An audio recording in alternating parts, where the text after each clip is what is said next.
Bienvenidos a Marionette Podcast, un pedacito de conocimiento. Soy Gerardo.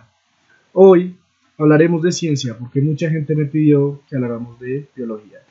Entonces, no vamos a hablar de cualquier tema de biología, vamos a hablar de la evolución. Y para esto vamos a hablar en 5 partes, son igualmente importantes todas. En primer lugar, ¿qué es la evolución? En segundo lugar, ¿cómo y mediante qué lo sustenta la ciencia? También vamos a hablar de la selección natural. En cuarto lugar vamos a hablar de la taxonomía, qué es y cómo sirve. Para eso vamos a hablar de cladística y de clados. Y por último vamos a hablar de la clasificación y los filos en animales y plantas.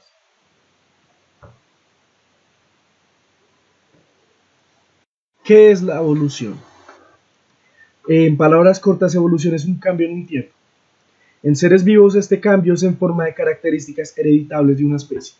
Esto quiere decir que si te haces una operación, una cirugía plástica, una operación para removerte la muela del juicio, tus hijos aún así van a nacer con el defecto que tenías, o en el caso de la muela van a nacer con la muela.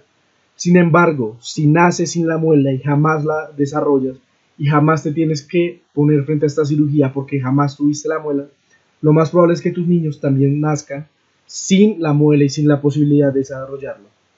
Estas características son genes o alelos y la mayoría de estos son recesivos. En conclusión, evolución biológica es un cambio en la frecuencia de los alelos en un grupo o pool en inglés de una población en sucesivas generaciones.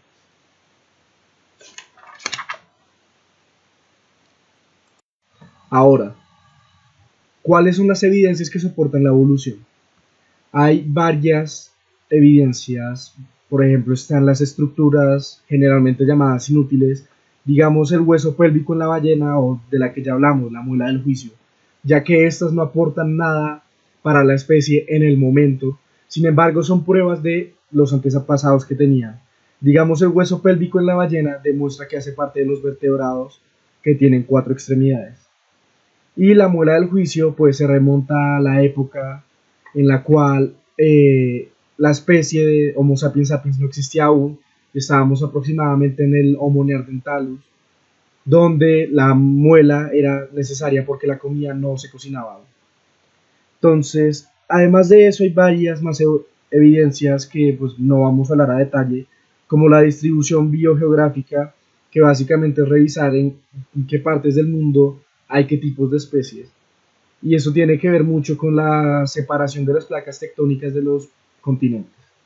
También está la comparación embriológica, y hay toda una rama que se llama embriología que se dedica a esto, la cual básicamente revisan a la especie en la fase embriónica, en la fase prenatal, para revisar cómo se desarrolla a través del tiempo, para revisar si son parecidos o si no son parecidos. Sin embargo, vamos a hablar de 3 partes grandes, las cuales son los fósiles. Es muy importante entender que los fósiles se conservan muy rara vez y que encontrar un fósil es muy difícil.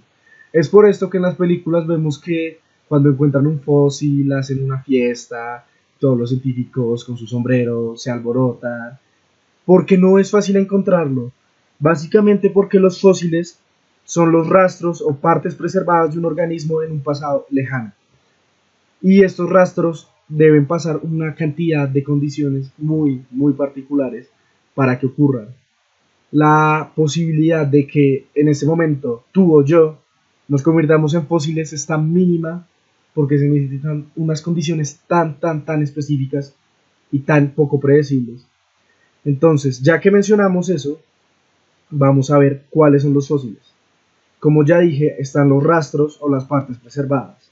Los rastros, o en inglés traces, es la evidencia indirecta de que existieron estas especies. Por ejemplo, pisadas, mordidas, rasguños o excremento incluso, que como tal no son el organismo, pero demuestran que el organismo se manifestaba frente al ambiente y hacía parte del ambiente y son rastros, son evidencia de que se existió. Por el otro lado están las partes preservadas o preserved remains. Esto es básicamente el cuerpo del organismo y es una evidencia totalmente directa. Esto puede ser, digamos, los huesos, los dientes, las hojas, caparazones. Es muy poco probable que encuentres las partes suaves porque no se pueden conservar igual de bien. Digamos, los fósiles de los moluscos, como los caparazones impregnados o puestos en las rocas, no se van a guardar igual de bien que, digamos, la piel. Y esto tiene que ver mucho a la forma en la cual los fósiles se desarrollan.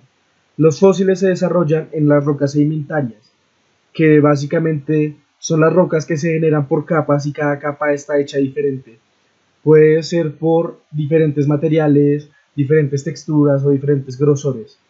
Con cada capa se puede representar una era o un periodo para determinar de qué tiempo es el organismo y para revisar cuál es la posición temporal y geográfica del organismo frente a la familia genealógica o familia taxonómica de la cual vamos a hablar más adelante.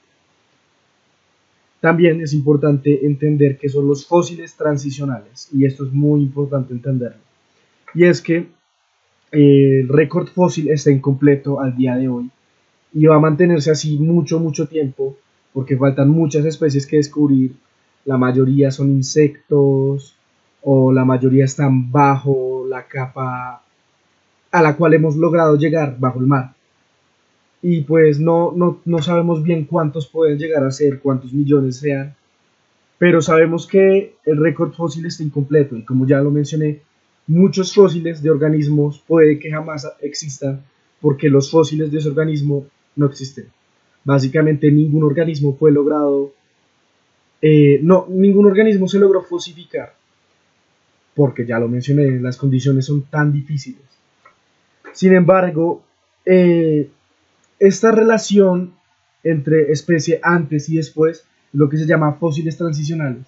Es básicamente cualquier organismo que tenga un antecesor y un sucesor, digámoslo así. Un nuevo fósil representa un posible cambio a los patrones ya aceptados en la taxonomía y por eso es que la taxonomía se considera una ciencia que está en constante cambio, porque nuevo fósil, nuevo organismo, significa que la clasificación de los que ya existían debe cambiar para adaptarse a las características.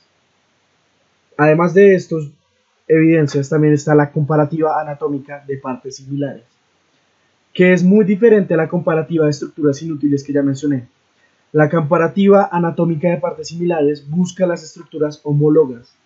¿Qué son las estructuras homólogas? Que se parecen mucho, pero que se usan diferentes. El caso más común es el del humano, ballena, pájaro, caballo, mono, tortuga, más especies en la cual se compara el brazo o la extremidad delantera. En el humano pues es el brazo con los huesos que hay, con todos los dedos. En la ballena son las aletas, en el pájaro las alas, en el caballo son pues las piernas delanteras y en el mono también son, digamos así, los brazos. Y con esto podemos hacer una comparación de qué tan cercanos está una especie de la otra. Digamos, si comparamos el humano con el mono, podemos ver que son muy similares los 5 dedos, las partecitas de los dedos, que los huesos hacen una línea casi perfecta. Pero si comparamos eso con los huesos de la ballena, pues vemos que la ballena está un poco curvada y que los huesos al final, los que en los humanos son los dedos, en la ballena son más delgados a comparación del resto de la extremidad. Y si ya pues lo comparamos con el caballo, en el cual es una pezuña en vez de dedos, pues nos damos cuenta que los caballos están mucho más alejados a nosotros que los monos. Y esto demuestra algo que se llama radiación adaptativa.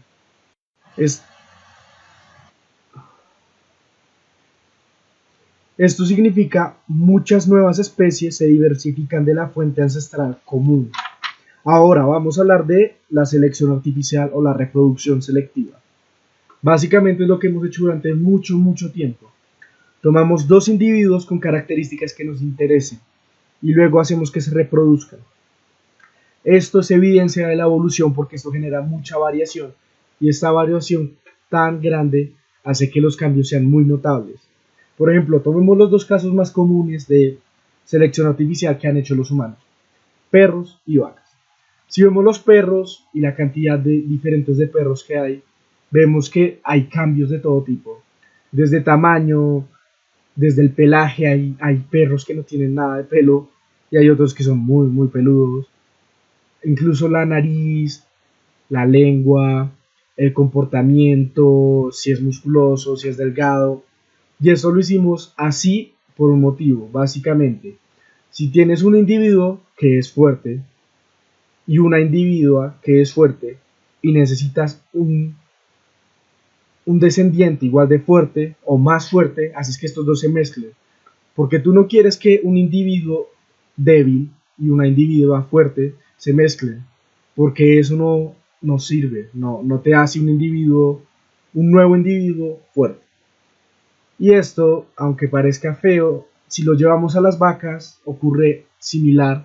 Sin embargo, acá no hablamos de fuerte o veloz o características así, sino más por el lado de comida. Tenemos la vaca normal, que es la que todo el mundo conoce, la que se utiliza normalmente en la agricultura, ganadería, la que vemos en el campo. Sin embargo, hay una especie que se llama Belgian Blue. Esta fue creada a través de la selección artificial para que tuviera más carne aprovechable y que fuera más proteína que grasa.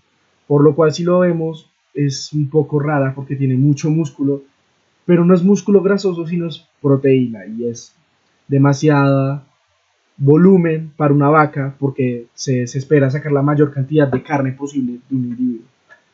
Y ahora, si lo llevamos a las plantas, no es nada nuevo. Por ejemplo, si tomamos el brócoli es la selección artificial de las flores en su estado pequeño.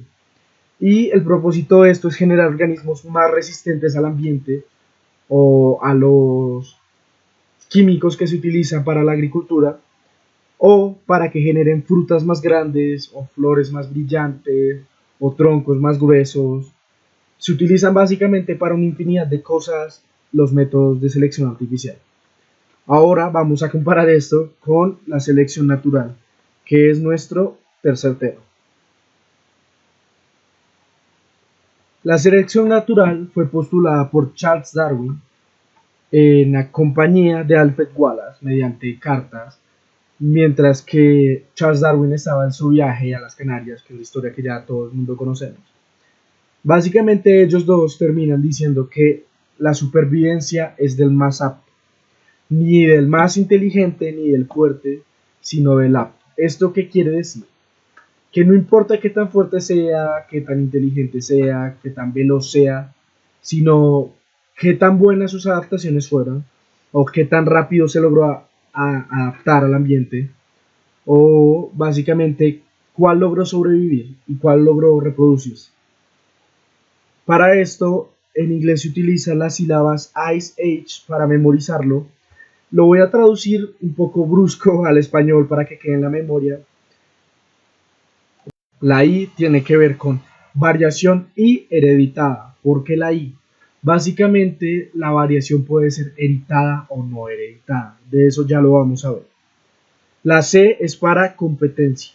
Si no hay competencia, pues básicamente no hay la necesidad de adaptarse. En tercer lugar está entorno, y esto vamos a hablar de cambios ambientales. Luego en cuarto, para la A, adaptación.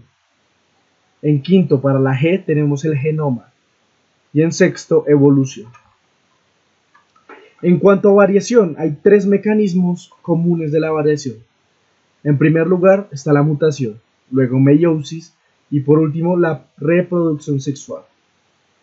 La mutación básicamente es que nuevos alelos son creados y eso significa que el ADN cambia muy fuerte o radicalmente. Hay tres tipos de mutación: la beneficial, detrimental y neutral. La beneficial es la que nos interesa básicamente para demostrar que hay selección natural, y básicamente es que tienen sentido porque crean variaciones en un rasgo y estas variaciones, sean buenas o sean malas, se notan. Luego tenemos la detrimental, que son las llamadas sin sentido, y esto ¿qué significa? Básicamente el rasgo se anula, no lo modifica a bien o a mal, simplemente lo anula y este rasgo deja de existir. Y en tercer lugar tenemos la neutral, que es básicamente la normal. No hacen efecto o a permanente plazo o inmediatamente. Una neutral puede llegarse a convertir en beneficial después de varias generaciones. En segundo lugar tenemos meiosis, que básicamente son nuevas combinaciones en el genoma. En este hay dos formas, y es en el crossing over, que es la etapa en la cual las cromatidas no hermanas se mezclan.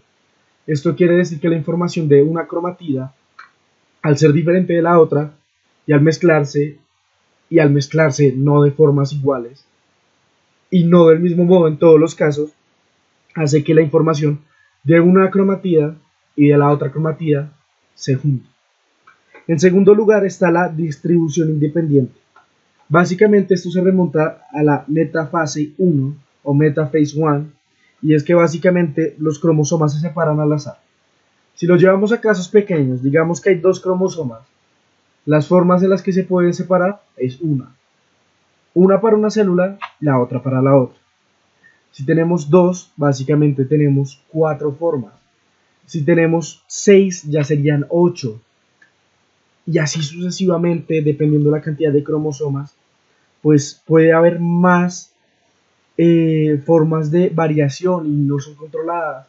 No es que en todos los casos, digamos, las dos azules se vayan para un lado y las dos rosadas para un lado, o un azul y un rosado y un azul y un rosado.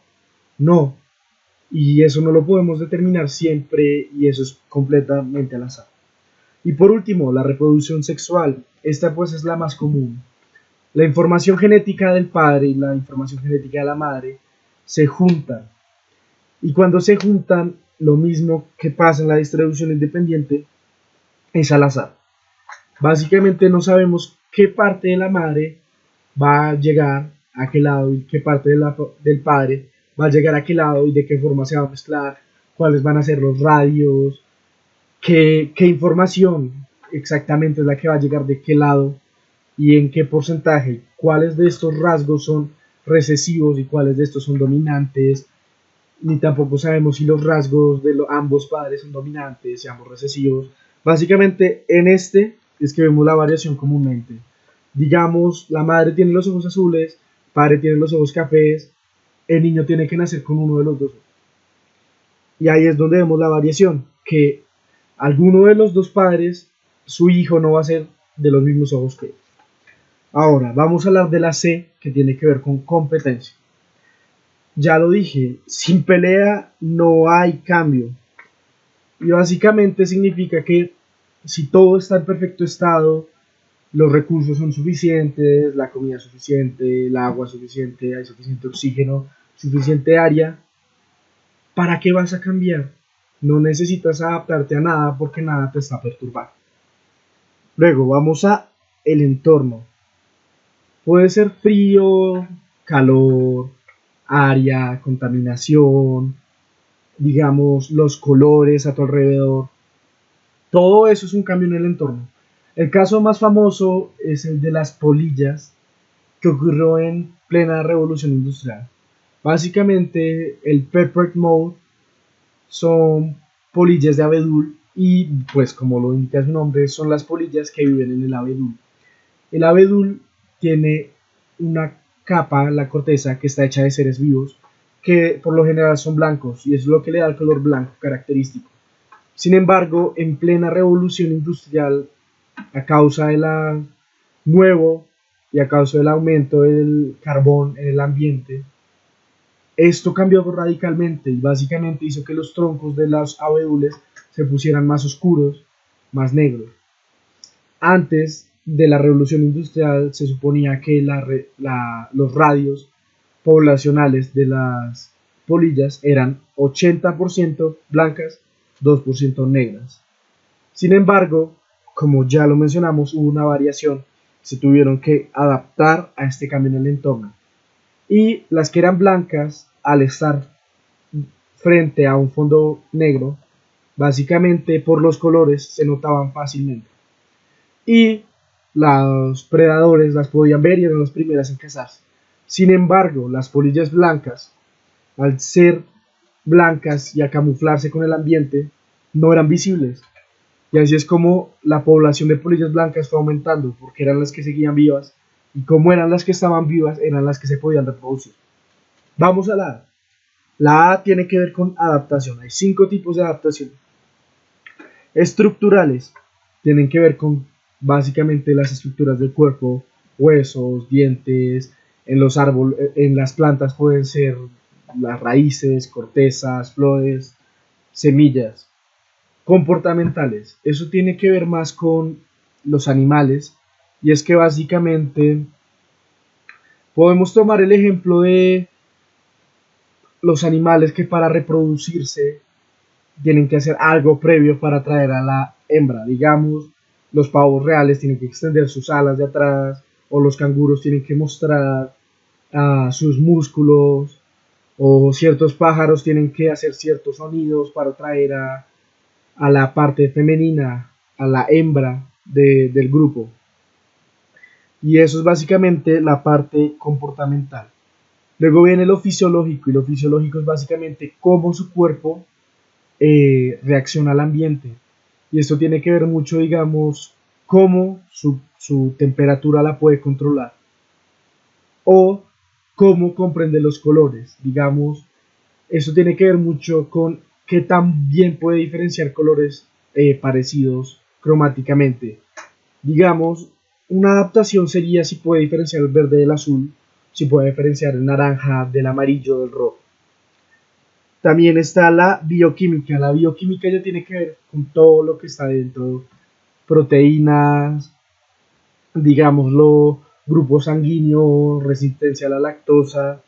Por último, desarrollo. Y en desarrollo tiene que ver con edad. Y es cuál es la esperanza de vida de estos organismos. Ahora tenemos los genomas. Esto tiene que ver mucho con genética, del cual hablaremos claramente en otro episodio, ya que es mucha información y son muchos temas que pues no alcanzamos el día de hoy. Pero ocurre lo mismo de lo que ocurre en mutaciones. Hay tres tipos: beneficial, detrimental y neutral. Es prácticamente similar. En beneficiales, si los genomas cambian, bueno o malo, cambian. Detrimental, que los genomas no cambien, sino que se cancelan y ese genoma ya no sirve. Y por último, la neutral es que no hace ningún cambio. Para esto tenemos que tener muy en cuenta si un rasgo es dominante o recesivo, ya que un cambio puede parecer neutral porque es aún recesivo, sin embargo es beneficial, pero no se puede observar en la fenoma porque es de la parte genoma. Por último, tenemos la evolución.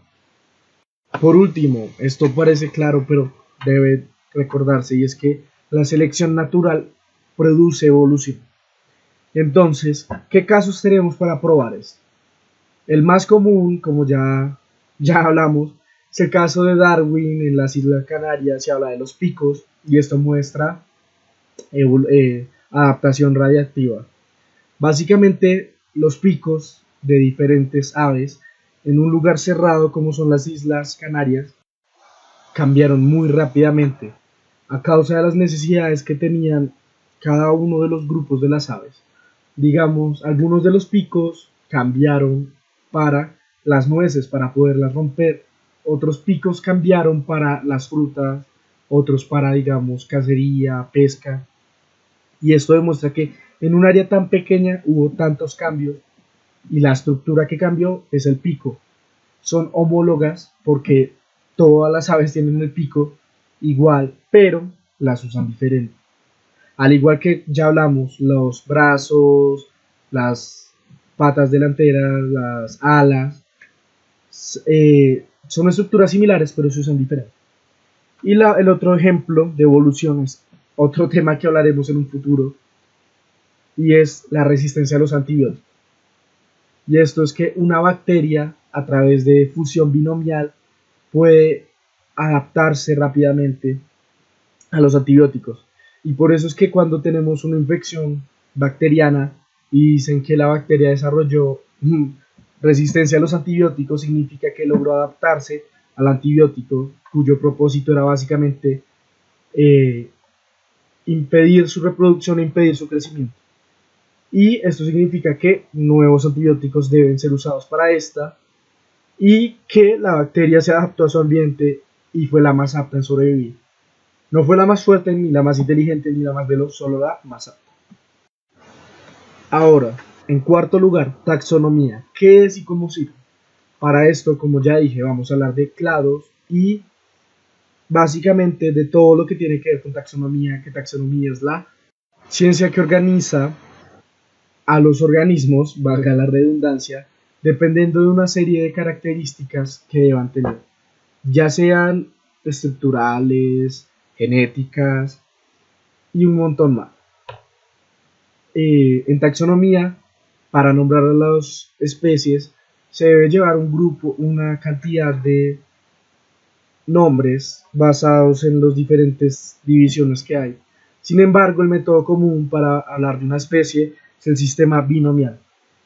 Este fue hecho por Carolus Linnaeus o Carl von Linné, que fue un científico zoólogo nacido en 1707 y que murió en 1778, que en 1735 desarrolló este sistema para nombrar a las especies, y la mayoría de los nombres provienen del latín, ya que pues el latín es un idioma internacional que los científicos suelen utilizar, y no quería utilizar ningún otro idioma porque pues sentía que no era lo correcto. Una taxonomía es una de las ciencias más cambiantes que existe, ya que, como ya se mencionó, la aparición de un nuevo fósil, la aparición de un nuevo organismo, la aparición de nuevos descubrimientos físicos o genéticos hace que todo cambie. Y las ciencias naturales tienen una característica, y es que intentan mantener lo más correcto la información que tienen con la información que tienen en el momento. Intentan arreglar lo que tienen, intentan que siempre sea la más adecuada. Y para esto, cada 4 años hay un congreso en el cual se revisa si debe haber algún cambio en la clasificación de alguna especie, en alguna orden, clase, en algo así. ¿Para qué sirve la taxonomía? Básicamente sirve para comparar, organizar y para predecir los organismos. Para esto, pues básicamente es como un árbol, llegar al organismo hasta llegar a la especie o, en varios casos, a la subespecie. Y ya vamos a hablar de cuáles son las divisiones. Pero antes es muy importante, es muy importante entender que el sistema binomial está compuesto de 2 palabras: género y especie. El género siempre debe estar escrito en mayúsculas, siempre. Y la especie, y en su defecto si hay subespecie, ambas en minúsculas. Si esto se escribe a computador, tiene que ir en itálica o en cursiva, básicamente tiene que ir de ladito, un poco torcidita, que representa que es una especie. Pero si lo escribimos a mano, no lo vas a torcer tu letra, básicamente lo vas a subrayar. La taxonomía es como un árbol en el cual hay muchas ramas, y entre más alejadas de la rama, del tronco, la clasificación o la división es más específica, por lo cual en el tronco salen las divisiones más grandes, que son los dominios, y la rama más pequeña sería la especie o subespecie, que es el organismo particular. Como ya lo dije, el grupo más grande o la división o categoría más grande es el dominio. Hay 3 dominios: bacteria, arcae y la que todo el mundo conoce, eucariota o eucario. La bacteria, la eurobacteria, básicamente son las bacterias.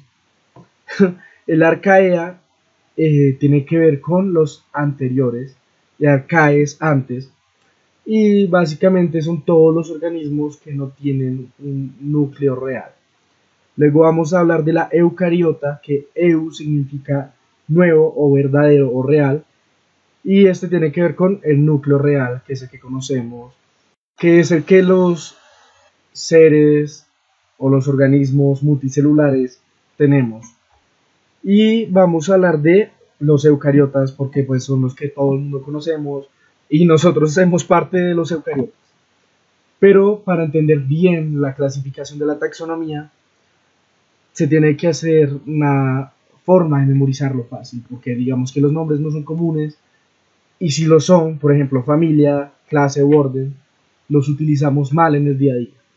Entonces, en inglés hay una que se llama Katy Perry, comes over for grape soda. Pero en español decidí cambiarlo y voy a decirlo como Rosa Flores crea opiniones firmes generalmente entendibles. Y esto básicamente es, el dominio no lo vamos a tener en cuenta, pero tenemos el reino, filo, clase, orden, familia, grupo y especie. En inglés sería domain, pero de nuevo no lo tomamos en cuenta. Kingdom, phylum, class, order, family, gene o genus y species. Vamos a hablar de que en taxonomía hay algo que se llama clado. ¿Qué es un clado? Clado básicamente es en el árbol taxonómico del que ya hablamos. Un clado es el grupo que tú puedes subrayar o puedes resaltar o puedes encerrar, en el cual hay un ancestro y están todos sus descendientes evolucionados. Todos. Por lo cual, si hay una línea del cual viene el ancestro y no la pintas o no la consideras dentro del clado, no es un clado. Digámoslo así, un clado es el organismo ancestro y todo lo que viene después, todo sin ignorar ninguno. Pero puedes ignorar lo que venga antes del organismo ancestro, en cuanto el organismo ancestro sea el que necesitas. En un clado hay varias partes. Tienes la raíz, que es el ancestro más común que necesitas. Y antes de eso, pues no importa de hecho para considerarlo un clado. Pero después de esto pueden haber más ancestros. Puede existir, digámoslo, el nudo, que es un ancestro hipotético. Y está el grupo aparte. La taxonomía, como ya lo mencioné, clasifica los organismos por una variedad de características físicas, pero en esta época donde la tecnología se está metiendo mucho con la ciencia, hay algo que se llama evidencia molecular, en la cual se revisa el ADN. De nuevo, esto lo vamos a hablar en otro episodio, pero básicamente revisan cuáles son los aminoácidos producidos y las diferencias en las bases. Entre más diferentes sean las bases, más alejados está una especie de otra. Digamos, si tenemos BCAG, BCAG contra BCAG, BCAT, ambos organismos son muy parecidos. Sin embargo, esa cadena de bases tiene que ser pues compatible entre la una y la otra. Pero si tenemos el mismo caso de la especie 1, BCAG, BCAG, pero el segundo es BTAG, BBAG, obviamente son muy diferentes. Obviamente, hay algún ancestro común en algún lado, puede que sea muy muy lejos, puede que sea cerca. Sin embargo, sabemos que en el segundo caso, ambos organismos están más alejados que en el primer caso, en el cual básicamente son muy cercanos. Podría ser que uno evolucionó del otro o que la divergencia, que es básicamente en el momento en el que dos especies dejan de ser la misma especie y cada una es una especie, pues se haya ocurrido hace nada o haya ocurrido alguna generación. Es importante entender eso de especie, ya que una especie es básicamente organismos que se puedan reproducir entre sí y su descendiente sea fértil. Por ejemplo, tenemos el caso de la mula, que es la mezcla entre un burro y un caballo. Ambos no son de la misma especie, sin embargo se pueden reproducir porque tienen estructuras reproductoras muy similares. Sin embargo, la mula sale infértil, por lo cual la mula no puede ser una especie. Ahora, por último, vamos a hablar de los filos o phyla en inglés, que es la división en la cual vamos a enfocarnos en dos, que son las que conocemos todos. Y son los filos de las plantas y los filos de los animales. Los filos de las plantas son 12, vamos a hablar de los 4 principales. Bryophylla, y los voy a hablar en inglés para que pues los memoricemos más fácil.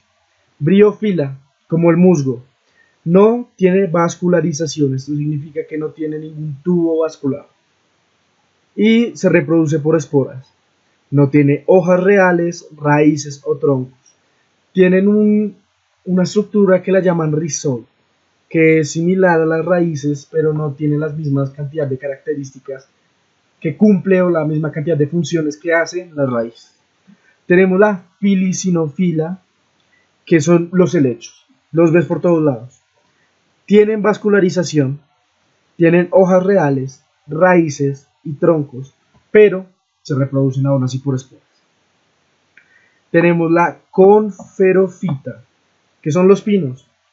Tienen vascularización, tienen hojas reales, raíces, troncos, pero su forma de reproducirse es en semillas. Sin embargo, estas semillas no son las semillas que conocemos todos, la de la sandía, no, son las semillas que hay en cono. Por ejemplo, cuando vas caminando y vas por el parque, tú ves que hay una cosa como café que cae de los árboles, la que usualmente pintan. Esa es un cono. Y si partes eso, vas a darte cuenta que hay semillas. Y por último, la más difícil de pronunciar, pero la más común, angiospermofita. La angiospermofita son las plantas que todo el mundo conoce, que básicamente sus semillas se pueden convertir en frutas. Tienen semillas normales, las que todo el mundo conocemos, que son como pepitas. Pero además de eso tienen flores. Obviamente tienen hojas reales, raíces, troncos, vascularización. Y algunos ejemplos son el manzano o el pasto. Digamos el manzano, los tubos que tiene para transportar el agua y para transportar los nutrientes son grandes. Básicamente están en el tronco. Y hay casos como muy poco fáciles de notar que son de los angiospermas, sin embargo se pueden ver. Digamos el pasto o digamos el trébol. Tú, el trébol, obviamente no piensas en fruta, en semillas sí, y piensas en hojas, al igual que piensas en raíces y troncos, aunque no son como lo de los árboles que son grandes y maderas, sino que son chiquitos y son verdes. Sin embargo, lo que tú no ves es que sí hay flores. Son blancas, sino que estamos acostumbrados a que el trébol es el de las 4 hojas, el de la suerte, y son solo las hojas, pero no, hay más. Ahora vamos a hablar de los filos de los animales. En los animales hay una constante discusión porque no se está seguro de cuáles son. Sin embargo, los 7 más grandes y más conocidos son los siguientes.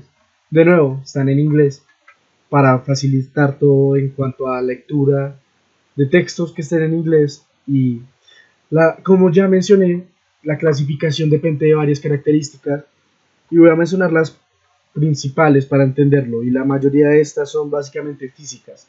Entonces, en primer lugar tenemos la porífera, que no es simétrica, pero, y acá es donde puedes recordarlo, porífera, poros. Y como tiene poros, no tiene ni ano ni boca. El ejemplo de esto es la esponja. Luego tenemos la cnidaria, que su simetría es radial, es básicamente como un ponqué. Si la coges de arriba y la puedes partir como un ponqué circularmente, cnidaria. Tiene boca, pero no tiene ano. Y el ejemplo es la medusa, en el cual tú ves que la medusa viene, abre la boca, coge lo que necesita y luego suelta lo que ya no necesita. Tenemos la platihelminta, que es bilateral, que va a ser la característica de ahí en las siguientes filas, y básicamente es que si lo coges de frente lo puedes partir en 2 partes simétricamente similares, digamos.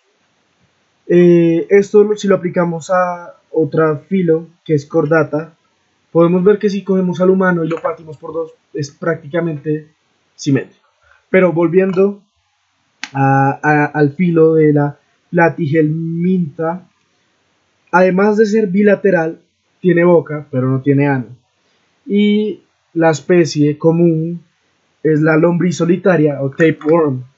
Después de esta tenemos el filo de Annelida. También es bilateral.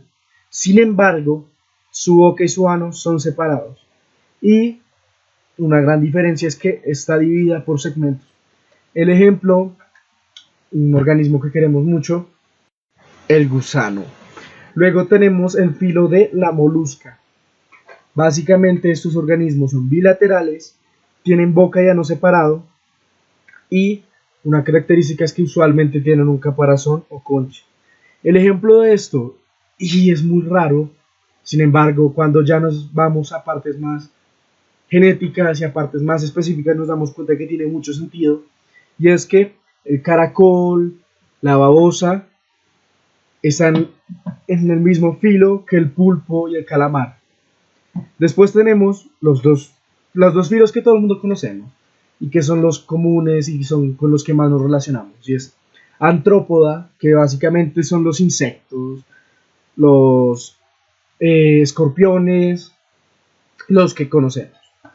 Estos también son bilaterales, tienen boca y ano separado y están seccionados por partes. Si cogemos una hormiga, vemos claramente cuál es la cabeza, tronco y la parte baja. Luego venimos a nuestro filo, los cordatas. Cordata básicamente son los vertebrados que tienen cordales. Entonces, todos los otros 6 filos que mencioné son invertebrados. Digamos, el gusano no tiene huesos, la araña tampoco tiene huesos, el pulpo mucho menos tiene huesos y la esponja aún menos va a tener huesos.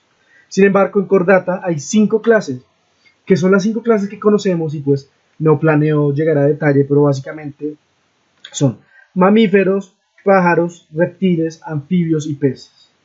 Los mamíferos perdón, y los pájaros son endotérmicos, lo que significa que pueden regular su temperatura por sí mismos. Los reptiles, anfibios y peces, por lo contrario, son ectotérmicos. Significa que su temperatura depende completamente del ambiente. Con esto me despido.